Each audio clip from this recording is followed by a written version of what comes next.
Decision day is coming for one David Stone. We'll talk about the latest on today's episode of Locked On Sooners. You are Locked On Sooners, your daily podcast on the Oklahoma Sooners, part of the Locked On Podcast Network, your team every day.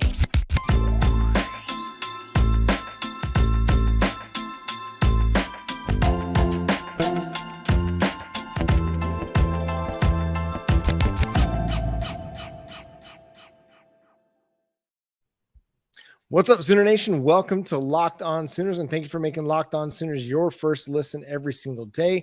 We're free and available on all podcast platforms and on YouTube. Go hit that subscribe button, hit that notification bell to let you know when new episodes drop. And this first segment is brought to you by our friends over at LinkedIn. LinkedIn helps you find the candidates that you want to talk to faster and for free. These days, every new potential hire can feel like a high stakes wager for your small business. So go to linkedin.com/lockedoncollege. Post your job for free. Terms and conditions apply. Josh, the biggest story of the day was something that occurred overnight, Tuesday night into Wednesday. One James Thind of Spartan Tailgate, a 247 Sports affiliate, flipped his crystal ball prediction from the Michigan State Spartans to your Oklahoma Sooners. Well, obviously a good sign there. Are you in the camp that it'd be nice if you saw a Miami insider toss prediction Oklahoma's direction? 100%. If that one happened and there's buzz that maybe they're kind of conceding that it's going to be Oklahoma, just haven't issued a crystal ball prediction in on that. If that happened, then yeah, I'd say it's fairly certain that it's over. But given the way recruitments have gone recently, and especially for the 5-star defensive lineman, man, to me, nothing is certain until they make that commitment known. And even then, until we get to signing day, I'm still not going to feel 100% confident that it's going to happen. I'm going to feel great. I might feel like 99% confident, but there's still going to be that sliver of doubt that leads me to think, okay, nothing's done until it's done. Yeah, hopefully this is just the first tea leaf that it is, in fact, going to be Oklahoma, and that it's always been Oklahoma for David Stone. And I say the first, I guess just the final first, right, here in this this actual home stretch for David Stone's recruitment before the announcement obviously coming up on Saturday. It's obviously it's good news for Oklahoma when you see this crystal ball prediction come in from a source where, okay, a bunch of folks up in that Spartan camp thought for a long time that, yeah, it was Michigan State, or that at a different juncture or two in this recruitment that they led for David Stone, and that Mel Tucker had made some, pretty serious inroads with David Stone. But, for me, again, I guess I'm maybe it's just the Winery decision is too recent that I know Oklahoma's a big time factor here. And yet I just am sort of in see it to believe it mode, or, hey, show me 3 or 4 Miami insiders that, are waving the white flag. Yeah, so you've had guys like Brandon Drum, Parker Thune of OU Insider, even, Steve Wiltfong and Andrew Ivins of 247 Sports. They've had their crystal balls in for a long time. They date back to 2022. So getting a fresh prediction, and one that flips from back in December when the Spartans really thought that they were closing in on a commitment, I think that is a positive takeaway. There's a positive thing to take away from this. And yet, because of kind of what we've seen transpire on social media, just the way that David Stone has been enjoying his recruiting process, like his buddy Caden Durham, again, you're not going to really believe anything. At least I'm not really going to believe anything that comes out about this commitment or this recruitment until there's a commitment, because I just think he's really enjoyed the process. And I think at times David Stone has really enjoyed riling up fan bases. Like, this dude is built for college football, because, what is college football and all of the rhetoric and dialogue that it surrounds college football for? Riling up fan bases. It's what Oklahoma and Texas do back and forth to one another. Oklahoma State, Oklahoma, USC. It doesn't matter. Everybody's just about getting everybody fired up and riled up. And David Stone has kind of played that to a T. If he were a character in the WWE, he'd be getting pops all the time. Pop is that word that they just use to describe the fan reaction to somebody showing up. David Stone has created so many pops in this recruitment with just a single tweet, or holding up the U, or, posting a picture of him and his, Michigan State edit or his Oregon edit. So many people have reacted to everything that he's done over the last 2 years, because it's been one of the most high profile recruitments of the cycle. You can put Dylan Raiola on that, discussion. You can put, Williams Nwaneri in that discussion, Taylor Tatum. Nothing has been as high profile and in the public eye, I think, in this recruitment. And it could be because I'm more focused on Oklahoma, but I don't think I've seen a recruitment across the nation in the 2024 cycle that has been as public on social media as this one has been. David Stone, again, enjoying the recruiting process in his own way. And because he's enjoyed the recruiting process in his own way, it has led each and every one of these fan bases along the way to feel like, oh, David Stone he's one of us, or he's about to be, right? He's definitely, like you said, played with the emotions a little bit and had fun with it at the end of the day, which and you got to. I mean, that's what it's all about, right? In a recruitment, he will be, because of the near misses for Oklahoma, if he chooses OU come this weekend, he will be automatically a fan favorite, because guess what? Oklahoma wins that type of recruitment where it's been very front and center and it's sort of tugged at your heartstrings. And, oh, by the way, there is a recent other 5-star defensive lineman miss. So it would be a commit that obviously the fan base immediately rallies behind because of the 5-star status, but also, again, because of kind of the way the recruitment is played out. Well, and he's an Oklahoma native. Yes, he's at IMG Academy now, but he is an Oklahoma born and bred. He's a native. He's one of us. He is. If you're from the state of Oklahoma, David Stone to you is one of you. I'm not from the state of Oklahoma. I came here by marriage. My wife's from here, but I love the state of Oklahoma. It's my adopted home. David Stone is one of me. Like this is why this recruitment is so important, not just to the team, but to the fan base, because he represents what Oklahomans want to be about. And that's excellence, but it's getting the very best football players from your state to come play football for you. He'd be the number one prospect in the state of Oklahoma if he was listed as an Oklahoma native, but he plays his football in Florida for high school. So he's down in Florida in those rankings. And because it is the position that he plays, defensive tackle, got to win that one. And as you've mentioned multiple times on our show, Josh, he is A1 priority on the recruiting board. Whatever else happens, you got to get David Stone. No matter who else you get, you got to land this one, because he's the one that can really set the trend and set the tone for Oklahoma's defensive line as it gets ready to go into the SEC, and could even help you finish your recruiting cycle in a very big way if he can move the needle with some of these other high profile prospects like a Williams Nwaneri or some other top uncommitted prospects.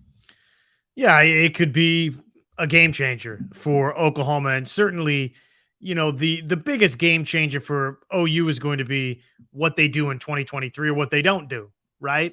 That's going to be the mood setter for Oklahoma fans. But man, you get this commitment come this weekend, and the temperature of the fan base all of a sudden can be much, much more pleasant. Yeah. It could be hot in a good way, or it can cool off, whichever way you want to feel about it.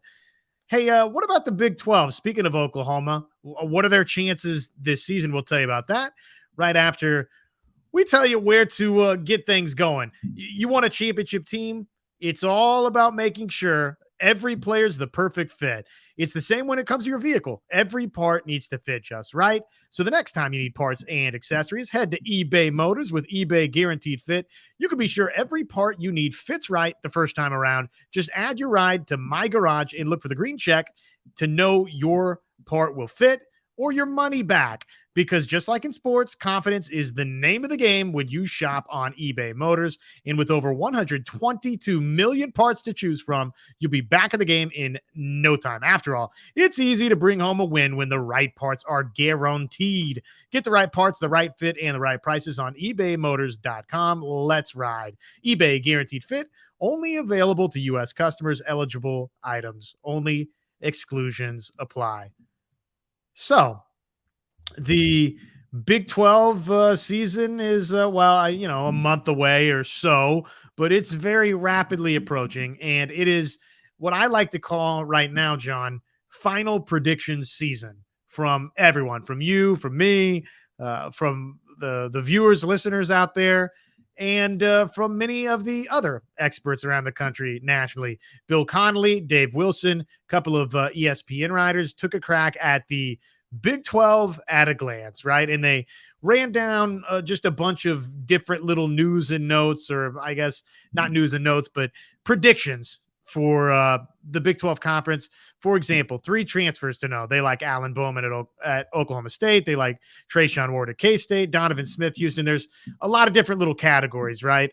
The first category of note as it pertains to Oklahoma is the 3 positions to fill category, where guess what? Alongside Baylor's offensive line and Kansas State's wide receivers, yes, it's the Oklahoma wide receivers that is one of their, John, 3 positions to fill in the Big 12. And for good reason. You lose a guy like Marvin Mims, who's led you in receiving each of the last 3 years. You lose a guy like Theo Weiss, who tied for the team lead in receptions back in 2020, was a veteran presence, even though he missed the 2021 season, was somebody that you would have really, really liked to have him going into a season like this, where you're going to either have to rely on some young guys and just have those growing pains, or you'd be able to have a veteran out there to go along with Jalil Farouk and Drake Stoops. But it is a big question mark. Now, there've been a lot of really positive things said about guys like Nick Anderson and Andrell Anthony and Gavin Freeman, and Jaden Gibson is starting to take strides and make, really positive impacts in practice, but you still don't really know. And as much as I think Jalil Farouk is going to have a huge, huge season this season, I don't know that. Only based on what I've seen him do on the football field, what we're hearing the coaches say, do I believe that he's going to have a big time year for the Sooners? But we still got to see it on the football field. I mean, he had more than 600 total yards last year, but fewer than 600 receiving yards. I mean, he had 4 or 5 touchdowns for the Sooners. So he was a very, very productive player in his first year as a starter now, but he needs to take that to another level now that he's going to be kind of the lead guy in the wide receiver room. Drake Stoops, really good player, a clutch player for you, but not necessarily someone that teams are going to be fearing as they game plan week to week. But you need another person on that other side. And Jeff Lebby's mentioned it several times that they want 6 or 7 guys playing in a rotation to keep everybody fresh and to keep them playing at their best. We didn't really have much of that last year. You saw, Marvin Mims, Jalil Farouk, Drake Stoops play a ton of the snaps, and then you'd see guys mixed in here and there, a Theo Weiss, a Gavin Freeman. You'd see LV Bunkley Shelton here and there, but not a consistent rotation at wide receiver. But I think this year, with the emergence of a Nick Anderson, a Jaden Gibson, the transfer, and Andrell Anthony, Jaquays Petaway, who's shown a lot of flashes in camp, and Gavin Freeman, who Brent Venables and everybody can't speak highly enough of, I think you've got a good chance to have a really, really nice 2 deep +1 at wide receiver this year. Dipping back just momentarily, and then we'll round back into wide receivers. I'm a little bit surprised the 3 transfers to know that, and I understand you put a list like this together as a media member. You want engagement from Oklahoma State fans and from K-State fans and from Houston. You want to include everyone to some degree, right? But I'm a little bit surprised in the 3 transfers to know section that Oklahoma wasn't featured at all, just because, again, to me, the story of the offseason, outside of just, okay, generally speaking, how is this program going to improve from year 1 to year 2 under Brent Venables? And, can they morph 6 and 7 back into Big 12 championship contention? I mean, the storyline is, look at all these transfer faces that Oklahoma brought in. And, oh, by the way, as we cycle back to wide receiver, the rule applies there for Oklahoma. So I'm a little bit surprised that transfer portal additions, John, there wasn't one from Oklahoma. They've had some big time additions. Rondell Bothroyd, Trace Ford, Desan McCullough, Reggie Pearson. We talked to Angelo Anthony, Brennan Thompson, Austin Stogner. I mean, there have been some big time additions through the portal that are going to be significant players for the Sooners. You can go to Caleb Schaefer along the offensive line. Now, it looks like he might be a rotational player at guard, but that's a very experienced player to add along the offensive line. So, Dejon Terry, Davin Sears, Jacob Lacey, the list goes on and on and on. But you probably go back to a guy like Rondell Bothroyd, who was one of the better players in the ACC during his time at Wake Forest. So, and someone who's probably going to be an impact player. So, yeah, it is a bit surprising to see the Sooners left out of that discussion. So Jeff Lebby the other day says 6-7 guys, speaking of Oklahoma wide receivers, that they would feel comfortable or good about tossing out there into the mix. If I say, and I can make an argument, maybe it's more than that right now for OU, but if I give you 6 or 7 for Oklahoma, who do you think right now today, based on what's happened in camp, like who are those 6 or 7 that Oklahoma right now today feels like, okay, we can toss them out there and be confident and comfortable? I love these kind of games, so I'm gonna do it. Jaleel Farouk, Drake Stoops, Gavin Freeman, Jaquays Petaway, Nick Anderson, Jaden Gibson, Andrew Anthony. There's your 7. That's my 7. So no Brendan Thompson. He's hurt.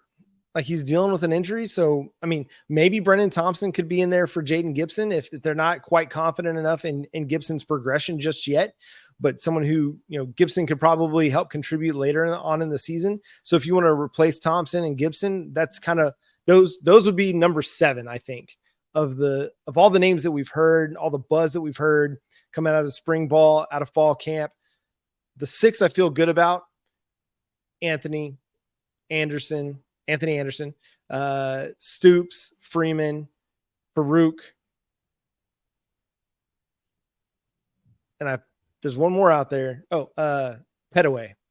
I feel great about those 6. And then 7A, 7B would be Brennan Thompson, Jaden Gibson. So no LV Bunkley Shelton or Hester's in this conversation? It just doesn't sound like it. It really doesn't. From all the people that are out at practice, from the, you don't hear much discussion from the coaches really even. The coaches are always quick to tell you if you're kind of talking out of turn. I know like questions I've asked guys like Ted Roof, every time I try to mention like Reggie Pearson, he's like, well, don't forget about Key Lawrence. They're quick to remind you of some significant players. And just kind of based on what we saw out of spring, I just didn't feel like those guys were moving the needle a whole lot. And doesn't sound like they've done enough in the fall either to kind of really move the needle. But I mean, this is all based on just kind of hearsay and what you're hearing out of camp. They completely could come in here and battle for roles and be part of that, top 6, top 7 that Jeff Lebby's talking about. Yeah, it's fun to think about, like when Jeff Lebby says that, who is he thinking of in his mind? And I think probably you nailed it. So the other final couple of pieces here from their Big 12 at a glance, if you will, at least the Oklahoma portion of it. Bill Conley is taking Dylan Gabriel for his MVP pick. And by the way, he writes, John, his value was proved when he missed time last season and the offense completely collapsed. If he stays in the lineup and finds a rapport with a couple of new receiving options, he should lead a pretty solid bounce back campaign in Norman. Yeah, I think everybody's expecting him to be good. He was good last year. He'll be good again this year. Now, can he elevate and become great? Can he elevate from good to really good? Just taking that next step in his progression, being better on 3rd and 4th down, being better in the red zone. Because he was a really good decision maker. Can he be a little bit more accurate? Those are kind of some of the finer details, the finer, things in life that he needs to be a little bit better at, just a little bit more accurate, a little bit more efficient in key situations. If those things are better, then this offense is going to be better, even though it doesn't necessarily need to be better because of what the defense is going to do. But if the offense is as good or better than it was a year ago, that's going to be huge for this team this season. And then I guess that brings us to last but not least, each of these two analysts picking Texas to win the Big 12, and Texas over Texas Tech for Wilson, Texas over Oklahoma, 42-28, the final score from Connolly. So there you go. But each picking Texas, though Connolly does like Oklahoma getting to the Big 12 championship game. I don't hate it. I mean, what else are you going to do right now? Who's the heavy favorite in the Big 12? Who's considered the most talented team on paper in the Big 12? It's Texas. The only question that lingers for Texas, now there's questions in personnel and on the depth chart. The question really, when it comes down to Texas, is will Texas, or will they get out of their own way and actually win this thing? That's the question that's on everybody's mind that covers the Big 12, because we've seen really, really talented Texas teams in the past not live up to those expectations. Could this be the year? We'll find out. And you will too in this season's edition of Big 12 football. But coming up next, Brett Yormark, man, he is unabashedly promoting the Big 12 and the future of the Big 12 out on the Big 12 circuit. We'll talk more about that. But first, have you ever really been in a situation where you had a big decision on your mind and you didn't really have anyone to talk to? Well, you know, sometimes finding that person, finding even a trained professional to talk to about life's big decisions can be the difference in feeling at peace about a decision or being stressed out until the moment that you reach that decision. As a nurse, I take care of patients all the time that are dealing with enormous amounts of stress. And yeah, they might have a family member or two that they feel comfortable that they can talk to about something. But the reality is, a lot of times you don't want to unload all of your stuff on family. And that's why you might need to go check out BetterHelp. If you've ever considered therapy, BetterHelp is the perfect way to do it. It's all online, and they set you up with a person that you can talk to that is going to be a good fit for you. And if you decide you want to change, therapist at any time, you can do that for free. It's no charge to you. Whether you're dealing with decisions around your career, relationships, or anything else, therapy helps you stay connected to what you really want while you navigate life, so you can move forward with confidence and excitement. Trusting yourself to make decisions that align with your values is like anything.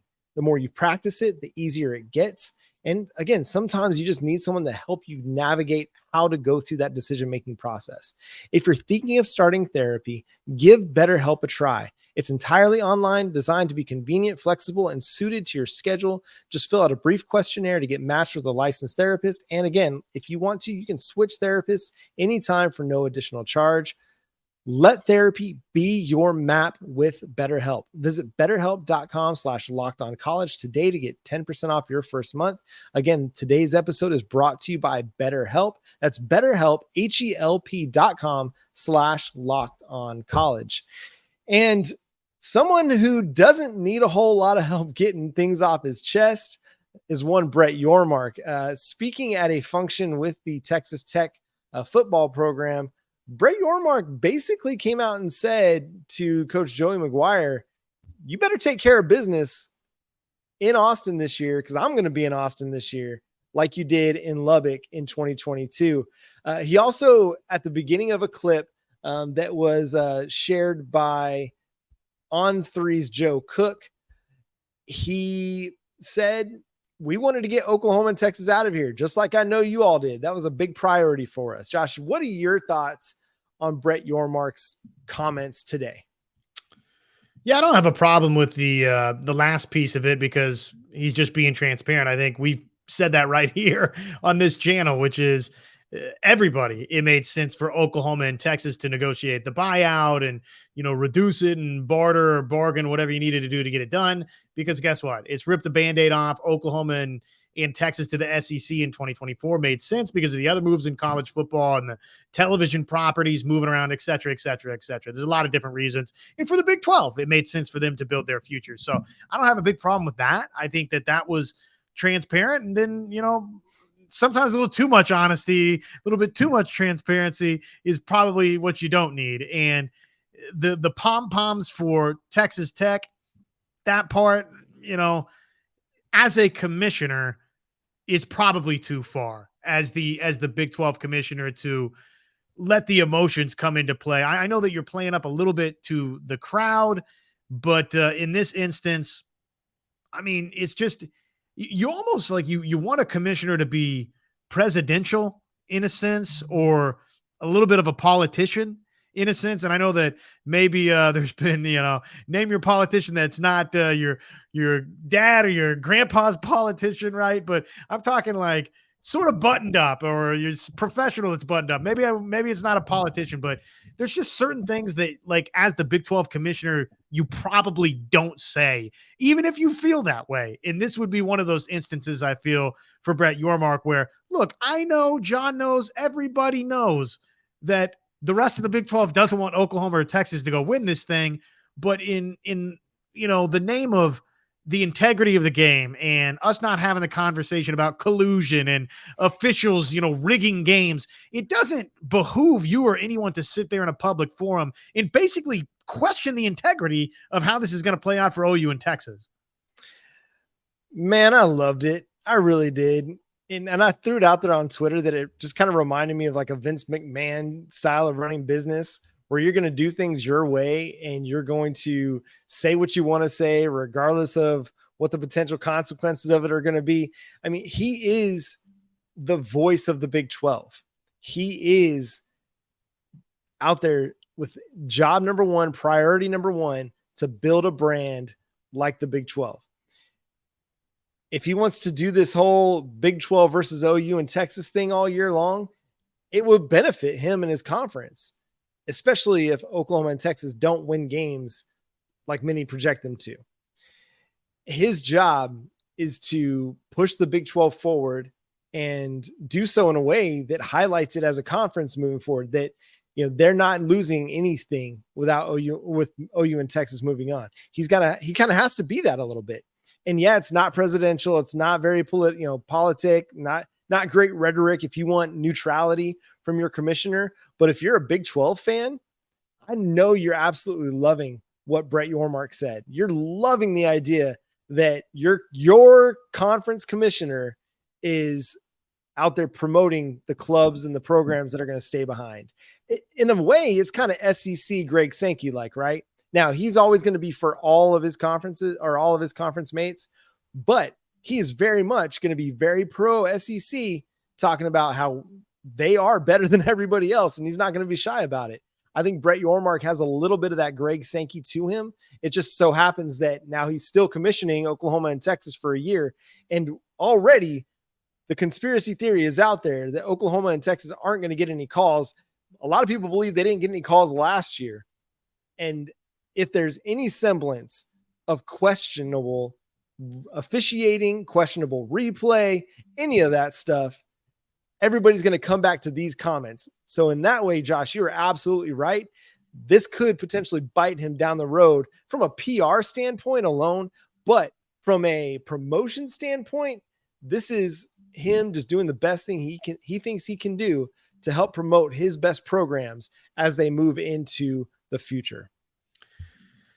Yeah, I guess, to me, it almost comes off sensitive and weak in a way in that regard. But I do think that if nothing else, he's rallied the troops, right? I mean, it's what the folks in Lubbock, Texas wanted to hear. It's what the folks in Manhattan, Kansas wanted to hear, and Lawrence, and, probably the corner schools, et cetera, and ultimately it for this and for many other shows across the Locked On Network, where you can find coverage of your team every single day, it's great. It's a terrific piece of content. So from that standpoint, I love it. As a commissioner, probably not my cup of tea, but hey, it is exciting. It's newsworthy.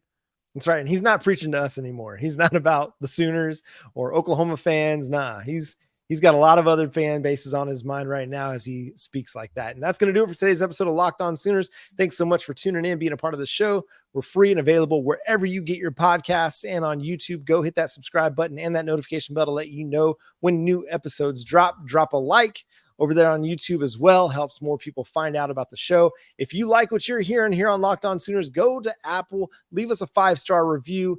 Definitely is a is something that helps us out a lot. So please go and do that. Follow Josh on Twitter at JoshOnRef. Follow myself at John9Williams. The show is at Locked On Sooners. And again, until next time, he's Josh Helmer. I'm John Williams. We'll talk to you then. Boomer Sooner.